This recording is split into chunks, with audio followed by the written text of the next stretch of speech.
নমস্কাৰ মৰমৰ শিক্ষাৰ্থীসকল, আজি আমি a surprise in a sanctuary part 2 আলোচনা কৰিম। A surprise in a sanctuary, sanctuary মানে অভয়াৰণ্য। There is a steep road in the wildlife sanctuary. There is a small cottage. It is the residence of the forest officer. কৈছে এখন বন্যপ্ৰাণী অভয়াৰণ্যৰ মাজেদি ৰাস্তা এটা গৈছে আৰু সেই ৰাস্তাটোৰ কাষতেই এটা সৰু ঘৰ আছে আৰু সেই ঘৰটোত ফৰেষ্ট অফিচাৰ এজন বাস কৰে। The officer lives there with his wife and children Kaushik and Maya. সেই বন বিষয়াজন তেওঁৰ পত্নী আৰু দুটি সন্তান কৌশিক আৰু মায়াৰ সৈতে বাস কৰে। They study in a school in the nearby town. আৰু কৌশিক আৰু মায়াই ওচৰতে থকা টাউনত এখন বিদ্যালয়ত পঢ়ে। Their main hobby is to look after the pets. সিহঁতৰ প্ৰিয় বিষয় হৈছে পোহনীয়া জীৱ জন্তু চোৱা চিতা কৰা। A number of cats, 2 dogs and a herd of rabbits are like the members of their family. কৈছে এটা মেকুৰী, 2টা কুকুৰ আৰু এজাক শহা সিহঁতৰ পৰিয়ালৰ সদস্যৰ দৰে আছিল। Kaushik often walks in the forest. কৌশিকে অৰণ্যত প্ৰায়ে খোজকাঢ়ে। One day he seems something in a bush while ৱাকিং। এদিনাখন যেতিয়া কৌশিকে খোজকাঢ়ি আছিল তেতিয়া জোপোহাত কিবা এটা দেখা পালে। It is like a bundle of fur. এইটো জন্তুৰ নোমৰ মুঠা বা টোপোলাৰ দৰে আছিল। হি বিকামছ কিউৰিয়াছ। সি জিজ্ঞাসু হৈ পৰিল। He looks at the object closely. সি ওচৰৰ পৰা গৈ ভালদৰে চালে। Kaushik pokes the bundle of fur with a stick. কৌশিকে এডাল লাখুটিৰে এই জন্তুৰ নোমৰ দৰে যিটো মুঠা আছিল সেইটো সি খুচি চাইছে।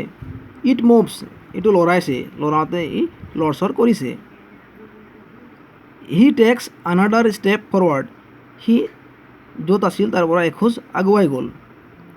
হি pick ups the bundle of fur very gently. সি বৰ নম্ৰভাৱে এই নোমৰ টোপোলাটো তুলিলে। Oh, it is a fawn. He is surprised. এইটো এটা হৰিণা পোৱালি। হি ইজ ছাৰপ্ৰাইজড। সি আচৰিত হৈছিল। The phone is very cute. হৰিণা পোৱালিটো বৰ মৰম লগা আছিল। হি হোল্ডছ ইট ক্ল'জ টু হিজ চেষ্ট। সি হৰিণা পোৱালিটো বুকুত সাৱটি ধৰিছিল। He is delighted. সি আনন্দিত হৈছিল। He can feel the heartbeat of the fawn. সি হৰিণা পোৱালিটোৰ হাৰ্টবিট মানে যিটো হৃদস্পন্দন বুলি কওঁ আমি সেইটো অনুভৱ কৰিছিল। Kaushik takes the baby deer to his house. কৌশিকে হৰিণা পোৱালিটো সিহঁতৰ ঘৰলৈ লৈ আহিল। His mother is doing something in the backyard. কৌশিকৰ মাকে পিছফালৰ চোতালত কিবা এটা কাম কৰি আছিল। He shouts loudly, mother mother see what I have found in the forest. সি জোৰেৰে চিঞৰিছে, মা মা চোৱা, এইটো মই অৰণ্যৰ পৰা কি আনিছোঁ।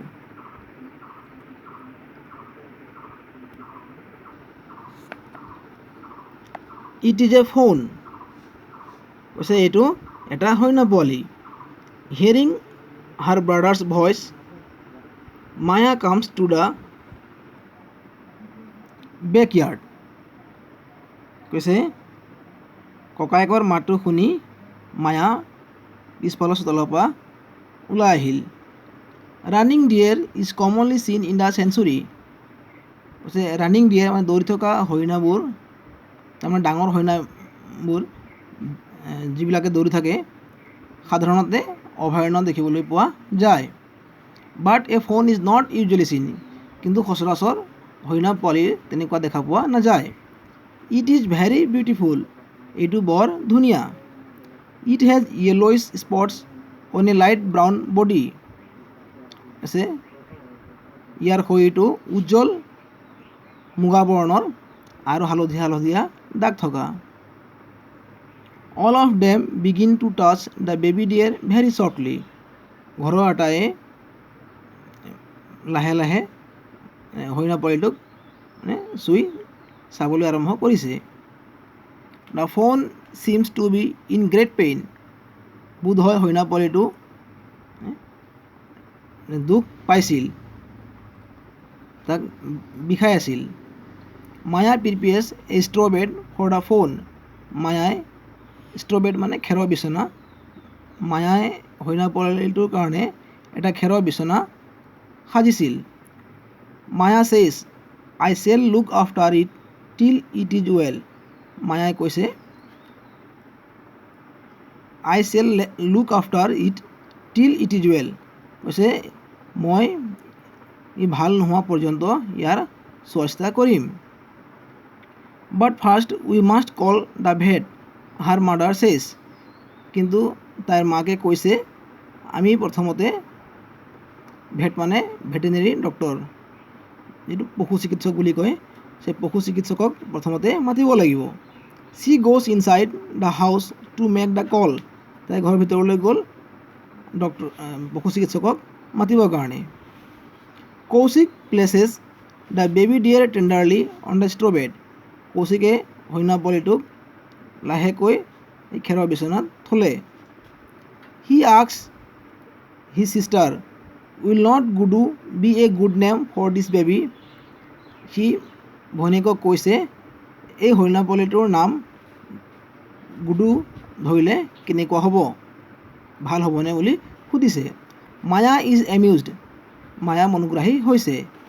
C murmurs at the fawn we will look after you till you are well, তাই গুণগুণাই হৰিণা পোৱালিটোক কৈছে we will look after you till you are well, তুমি ভাল নোহোৱা পৰ্যন্ত আমি তোমাক চোৱা চিতা কৰিম। Then we will make you free, তাৰপিছত আমি তোমাক মুক্ত কৰি দিম। You will be again with your parents, তুমি পুনৰ তোমাৰ মা দেউতাৰ ওচৰলৈ যাব পাৰিবা। That will be a pleasure for us, সেইটো আমাৰ কাৰণে সন্তোষজনক হ'ব।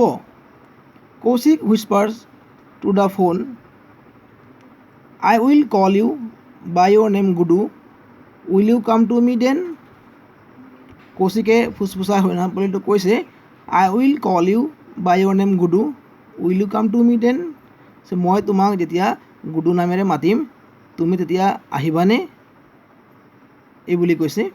এইখিনি আছিলে পাঠৰ অসমীয়া ভাঙনি। ভিডিঅ'টো ভাল লাগিলে তোমালোকে লাইক শ্বেয়াৰ আৰু কমেণ্ট কৰিবা, আৰু যদি চেনেলটো ছাবস্ক্ৰাইব কৰা নাই তেনেহ'লে ছাবস্ক্ৰাইব কৰিবলৈ নাপাহৰিবা। ধন্যবাদ।